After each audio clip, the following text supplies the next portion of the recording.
আমরা বানিয়াচং থানা পুড়িয়ে দিয়েছিলাম, এসআই সন্তোষকে জ্বালিয়ে দিয়েছিলাম। থানায় ঢুকে পুলিশকে এমন বক্তব্য দিয়ে হুমকি দেন বৈষম্য বিরোধী ছাত্র আন্দোলনের হবিগঞ্জ জেলা সদস্য সচিব মাহাদি হাসান। এরপর তাদের এক কর্মীকে থানা থেকে ছাড়িয়ে নিয়ে যায় তিনি। ঘটনাটি সামাজিক যোগাযোগ মাধ্যমে ছড়িয়ে পড়তেই শুরু হয়েছে তীব্র সমালোচনা। এ নিয়ে বিস্তারিত থাকছে ডেস্ক রিপোর্টে। বানিয়াচং আমরা থানা কিন্তু পুড়িয়ে দিয়েছিলাম, এসআই সন্তোষকে কিন্তু আমরা জ্বালিয়ে দিয়েছিলাম। হবিগঞ্জের শায়েস্তাগঞ্জ থানায় বৈষম্য বিরোধী ছাত্র আন্দোলনের এক নেতা নিজের পরিচয় দিয়ে শায়েস্তাগঞ্জ থানার ওসিকে হুমকি দেন। থানার ভেতরে পুলিশের সঙ্গে প্রকাশ্যে বাগবিতণ্ডায় জড়ান। এমন একটি ভিডিও সামাজিক যোগাযোগ মাধ্যমে ছড়িয়ে পড়ে। এরপর ঘটনাটি নিয়ে দেশজুড়ে ব্যাপক আলোচনা ও সমালোচনার সৃষ্টি হয়েছে। শুক্রবার দুপুরে শায়েস্তাগঞ্জ থানায় এই ঘটনা ঘটে।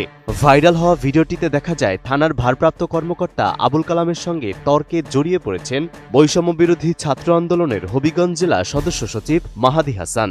এক পর্যায়ে তিনি নিজেকে আন্দোলনের নেতা দাবি করে অতীতের সহিংস ঘটনার কথা উল্লেখ করে হুমকিমূলক বক্তব্য দেন।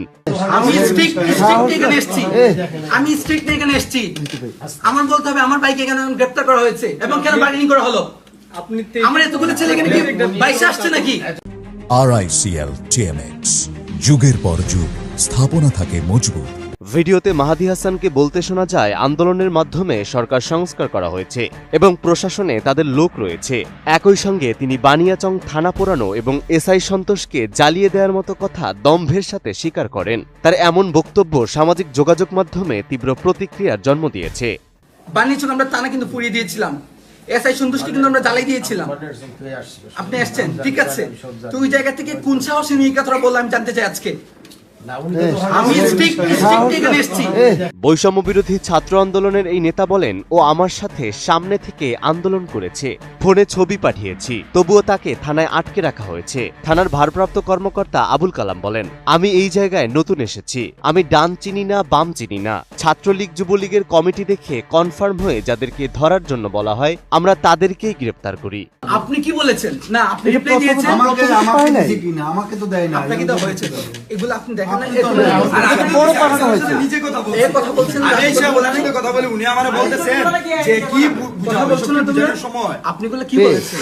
আপনি ওদেরটা বাদ দেন, আপনি আমারে কি উত্তর দিবেন? আপনি বলছেন ঠিক আছে আন্দোলন করেছে তো কি হয়েছে, ও তো 23 সালের কমিটি। এটার মিনিং আমি বুঝতে পারি নাই। ছাত্রলীগ যারা ছিল ওরা কি আন্দোলন করছে বলে আপনি ধরে নিয়ে আসবেন? আপনি বলেছেন যে আপনার উপর থেকে নির্দেশ দেওয়া হয়েছে, উপরটা কে আপনাকে নির্দেশ দিয়েছে যে আমার আন্দোলনকারী ছেলেদের আপনি উত্তর দিতে হবে? পুলিশ সূত্র থেকে জানা যায় শুক্রবার ভোরে এনামুল হাসান নয়ন নামে এক যুবককে জিজ্ঞাসাবাদের জন্য থানায় নিয়ে আসে শায়েস্তাগঞ্জ থানা পুলিশ। তিনি ছাত্রলীগের সঙ্গে যুক্ত ছিলেন বলে পুলিশ ধারণা করেন। এই ঘটনার পরই মাহাদি হাসানের নেতৃত্বে একদল ছাত্র থানায় গিয়ে নিজেদের জুলাই যোদ্ধা দাবি করেন। আটক ব্যক্তিকে ছেড়ে দেওয়ার জন্য চাপ সৃষ্টি করেন তারা। শুরুতে পুলিশ নয়নকে ছাড়তে রাজি না হলেও চাপে পড়ে শেষ পর্যন্ত ছেড়ে দিতে বাধ্য হন। আমাদের অভ্যুত্থানের পোলা পানি কেন আসে আপনার থানায় নাকি ওদের ভালো রেসপন্সই করে না? আমাদের রক্তের উপর দ্বারা এই থানাগুলা ফোন করা হয়েছে, প্রশাসন ফোন করা হয়েছে। নাটক নাকি এটা? আমাদের একটা ছেলে গ্রেফতার করে নিয়ে আসবেন, দিনের পর একটা ছেলে 2 মাস জেল কাটছে, নাটক নাকি এগুলা? হবিগঞ্জ আদালতের একজন সিনিয়র আইনজীবী বলেন, মাহাদি হাসানের এই বক্তব্য ভবিষ্যতে এই ঘটনায় মামলা হলে তা স্বীকারোক্তিমূলক জবানবন্দি হিসাবে অপরাধের প্রমাণ হয়ে দাঁড়াতে পারে। যদিও এই অভিযোগের বিষয়ে মাহাদি হাসান বলেন, তিনি রাগান্বিত অবস্থায় ছিলেন, কথা বলার সময় স্লিপ অফ টাঙের কারণে এমন মন্তব্য করেছেন। হবিগঞ্জ জেলা পুলিশ সুপার ইয়াসমিন খাতুন বিভিন্ন গণমাধ্যমকে জানান, ভিডিওটি দেখে সংশ্লিষ্টদের সঙ্গে কথা বলেছেন তিনি। ঘটনাটি খতিয়ে দেখার আশ্বাস দিয়েছেন এই পুলিশ সুপার। আমি ডেভিল কথা শুনতে চাই না তো। আমি আপনাকে বলেছি ও আমার সাথে আন্দোলন করেছে, সামনে থেকে ফোনে বলেছিলাম, ছবি পাঠিয়েছি। Desk report, ATN news.